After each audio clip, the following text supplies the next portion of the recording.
Chicken হলো এমন একটা জিনিস যেটা নিয়ে আমরা সব সময় এক্সপেরিমেন্ট করে থাকি। মানে রোজকার ওই চিকেন কারি আর কষা তো সবসময় খাওয়া যায় না, তাই চিকেন দেখলে মনে হয় নতুন কোনো রেসিপি বানাই। খুব ফেমাস একটা চিকেন রেসিপি হলো চিকেন দো পিয়াজা, যেটা রেস্টুরেন্টে তো আমরা প্রায় খেয়ে থাকি, কিন্তু বাড়িতে বানালে রেস্টুরেন্টের মতো টেস্টটা আসে না। বাট আজকের এই ভিডিওটা দেখলে তোমরা রেস্টুরেন্ট থেকেও ভালো চিকেন দো পিয়াজা বাড়িতে বানাতে পারবে। তো চলো ঝটপট রেসিপিটা শেয়ার করে নিই। Hey guys, welcome back to a new video. আশা করি সবাই খুব ভালো আছো। তো দেখো, চিকেন দো পিয়াজা বানানোর জন্য ফার্স্টেই আমি পরিমাণ মতো পেঁয়াজ আদা রসুনটাকে ভালো মতো কুচিয়ে নিলাম।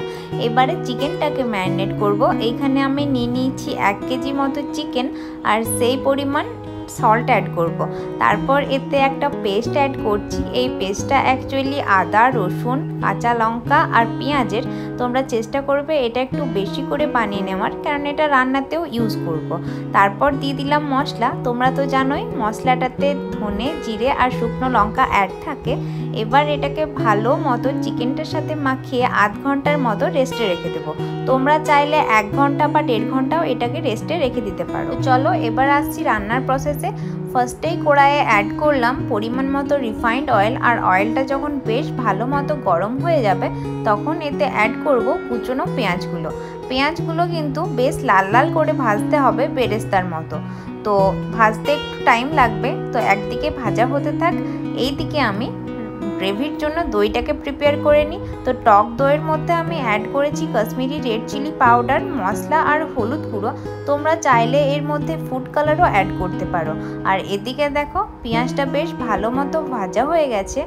এই পর্যায়ে আমি অ্যাড করলাম আদা রসুন লঙ্কা আর পেঁয়াজের পেস্টটা। এই পেস্টটাও এবার ভালো করে পেঁয়াজ ভাজাটার সাথে কষিয়ে নিতে হবে। এই কষানোটা তোমাদেরকে একটু ধৈর্য ধরে টাইম নিয়ে করতে হবে। আর তোমরা তো জানোই, যে রান্না যত বেশি ভালো করে কষাবে সেই রান্নার টেস্টও তত বেশি ভালো হবে। তো এখানে আমি একটু মশলা অ্যাড করে নিলাম, কারণ আমার মনে হয়েছিল চিকেনে আর দইটার মধ্যে যে মশলাটা ইউজ করেছি তাতে একটু কম পড়বে, সেজন্য আবার একবার ইউজ করে নিলাম। আর এদিকে দেখো, তাড়াহুড়োর মধ্যে তো তখন দইটাকে মিক্স করাই হয়নি মশলাগুলোর সাথে, সেই জন্যই দইটাকে ভালো মতো মিক্স করে নিচ্ছি। আর এখানে দেখো দইটার মধ্যে একটুও যাতে লাম্প না থাকে সেদিকেও নজর রাখতে হবে। তো এই কষানোটার মধ্যে আমি অ্যাড করলাম একটু পরিমাণ সল্ট, আর অ্যাড করে দিলাম দইটাকে। দইটা অ্যাড করার পর দেখো কি সুন্দর ক্রিমি ক্রিমি লাগছে না। এবার এটাকেও একটু ভালো করে কষিয়ে নিতে হবে, যতক্ষণ না পর্যন্ত একটু লালচে লালচে হয়ে আসছে আর তেল ছেড়ে আসছে। কয়েক মিনিট লো ফ্লেমে কষানোর পরেই তোমরা দেখবে উপরে অনেক তেল জমে গেছে। আর তোমাদের বুঝতে হবে আমাদের মশলা কষানো কমপ্লিট। এবার এর মধ্যে অ্যাড করব ম্যারিনেট করে রাখা চিকেনগুলো। এবার চিকেনটাকে ওই গ্রেভিটার সাথে বেশ ভালো মতো কষিয়ে নিতে হবে। আর চিকেনের গ্রেভিটা যাতে সব জায়গায় সমানভাবে ছড়িয়ে পড়ে সেদিকেও খেয়াল রাখতে হবে। এই কাজটা করতে বেশিক্ষণ টাইম লাগবে না, ওই মিনিট 5 মতো লাগবে। আর মিনিট 5 আমি একদম মন দিয়ে চিকেনটাকে ভালো মতো কষিয়ে নেওয়ার পর দেখি গ্রেভিটা বেশ ভালো মতোই চিকেনের গায়ে লেগে এসছে। এবার আমি ওই মিনিট 10 মতো ঢেকে দিলাম, যাতে চিকেনটা একটু সেদ্ধ হয়ে যায়।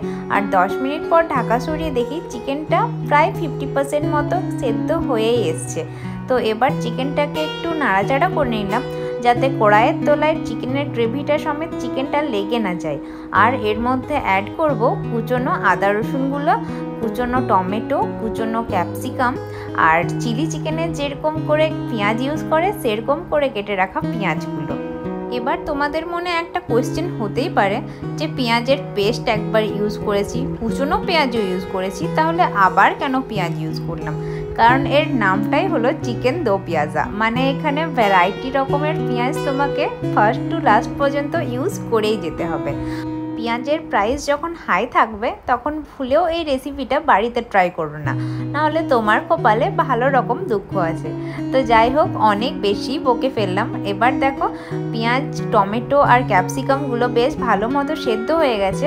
আর এর মধ্যে অ্যাড করেছি চিকেন কারি মশলাও। তোমরা চাইলে এখানে গরম মশলাও অ্যাড করতে পারো।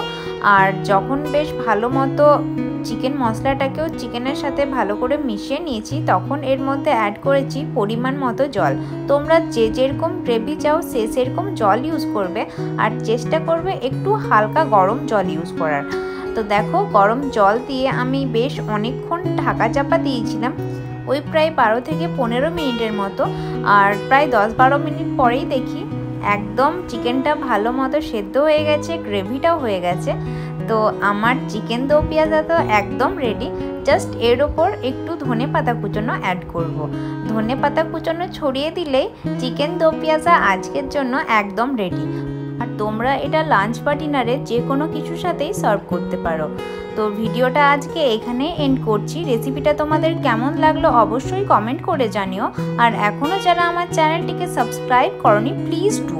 দেখা হচ্ছে খুব তাড়াতাড়ি অন্য কোনো ভিডিও নিয়ে। ততক্ষণ পর্যন্ত টাটা।